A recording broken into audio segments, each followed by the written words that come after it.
मुझे तुम नजर से गिरा तो रहे हो। अभी जो आपने आवाज सुनी वो एवरग्रीन एक्ट्रेस रेखा की है। ये गाना उन्होंने बीबीसी को दिए एक इंटरव्यू में गाया था। रेखा ने हाल ही में अपना 69वां बर्थडे मनाया है, लेकिन उनकी खूबसूरती किसी यंग वुमेन से कम नहीं। सोशल मीडिया पर उनके खूब चर्चे होते हैं और जब बात रेखा की हो तो अमिताभ बच्चन का जिक्र होना लाजमी है। रेखा जी अक्सर अपनी बातों में बिग बी का जिक्र कर ही देती हैं। ऐसा बताया जाता है कि एक जमाने में उनका अफेयर था, लेकिन उन्होंने अपने रिश्ते को पब्लिकली स्वीकार नहीं किया। रेखा और अमिताभ बच्चन की लव स्टोरी कैसी थी और उन्होंने साथ में काम करना क्यों बंद कर दिया, आज के इस वीडियो में हम आपको इसके बारे में ही बताएंगे। उससे पहले अगर आप मेरे चैनल पर नए हैं तो बेल आइकन पर क्लिक करके ऑल प्रेस कर दें, जिससे आपको ऐसे ही दिलचस्प टॉपिक पर वीडियोस मिलते रहेंगे। तो चलिए शुरू करते हैं। ये बात साल 1975 के आसपास की है, जब रेखा और अमिताभ बच्चन की पहली मुलाकात फिल्म दो अनजाने के सेट पर हुई थी। इस फिल्म में उनकी केमिस्ट्री देखने लायक थी। इसके बाद फिल्म गंगा की सौगंध के सेट पर किसी ने रेखा के साथ बदसलूकी की तो अमित जी के भड़कने की खबरें आईं। इसके बाद से उस दौर की मैगजीन्स और अखबारों में रेखा अमिताभ के अफेयर के किस्से छपने लगे। उस समय रेखा अमित की जोड़ी फेमस हो गई और उन्होंने साथ में नमक हराम, मिस्टर नटवरलाल, राम बलराम, सुहाग, मुकद्दर का सिकंदर, खून पसीना, आलाप जैसी कई सुपरहिट फिल्में दी। ऐसा बताया जाता है कि अमिताभ बच्चन रेखा की तरफ काफी झुकाव महसूस करने लगे थे और ये बात जया बच्चन को खटकने लगी।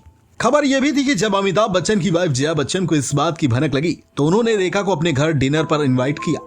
रिपोर्ट्स के मुताबिक रेखा को लगा था कि जया उन्हें खरी खोटी सुनाएंगी, लेकिन उन्होंने रेखा जी का अच्छे से वेलकम किया।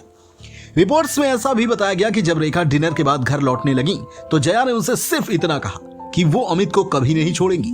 इसके बाद रेखा और अमिताभ का मिलना बहुत कम हो गया। 1979 के बाद रेखा और अमित जी ने साथ में फिल्में न करने का फैसला लिया।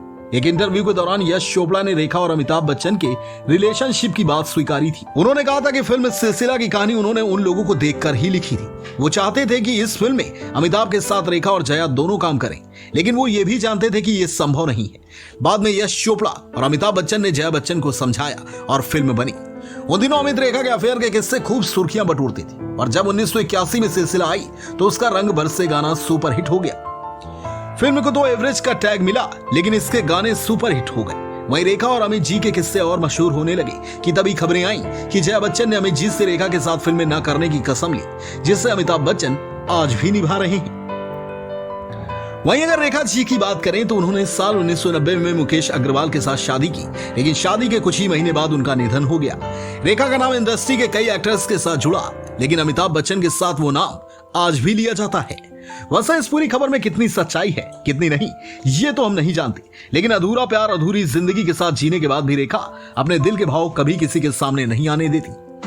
शायद यही जिंदगी के सफर की कड़वी सच्चाई है, जहां सच्ची मोहब्बत की शुरुआत जितनी खूबसूरती से होती है, इसका अंजाम उतना ही दर्दनाक होता है।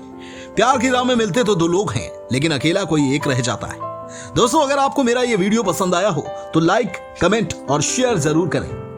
Thank you for watching.